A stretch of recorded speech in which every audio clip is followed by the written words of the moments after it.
Is Amazon FBA still worth it in 2025? That's the big question for many sellers this year. With rising costs, tariffs, and increasing competition, is it still the best way to sell on Amazon? Well, the answer isn't so simple. While there are some challenges sellers face, like rising fees and tariffs, FBA is still a viable option. However, it's essential to understand what's changing in 2025 and how you can adapt. In this video, we'll look at key strategies that can help you overcome the current challenges and thrive as an FBA seller this year. Let's dive in. Product sourcing and tariffs. One of the biggest challenges for Amazon FBA sellers today is product sourcing. With the US-China tariffs still in effect, many sellers are feeling the squeeze. Products from China are getting more expensive due to tariffs, and that can eat into your profit margin. So, what should you do? Diversify your suppliers. Consider sourcing products from countries with lower tariffs. Countries like Vietnam, Mexico, and India are becoming popular alternatives. If you're still relying on just one country for sourcing, now's the time to spread the risk.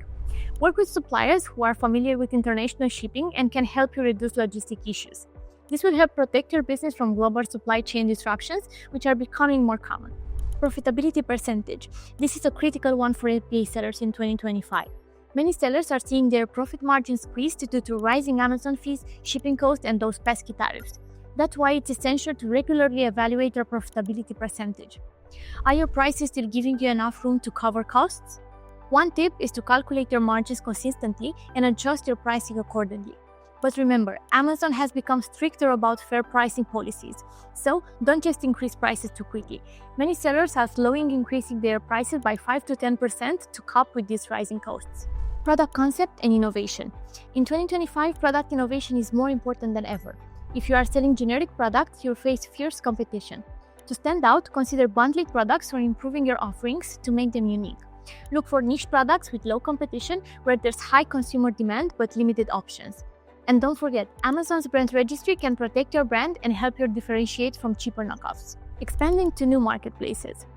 One of the best ways to reduce your reliance on the US market is by expanding to international marketplaces. Europe is still growing as an e-commerce market, and it's not as impacted by the US-China tariffs. So why not explore Amazon's UK, Germany, and France marketplaces? Amazon's multi-country fulfillment can help simplify logistics across multiple countries.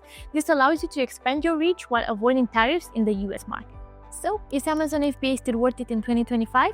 The short answer is yes, but with a strategic approach. To succeed this year, make sure you diversify your product sourcing to reduce the impact of tariffs. Monitor profitability regularly to adjust to rising costs. Innovate your product offerings and avoid oversaturated markets. Expand to new marketplaces like Europe for new opportunities. Stay adaptable, stay proactive, and you can continue to thrive on Amazon despite the changing landscape. Want to learn more about expanding to international markets or optimizing your listings? Grab our free guide in School Community, link below. See you in the next one.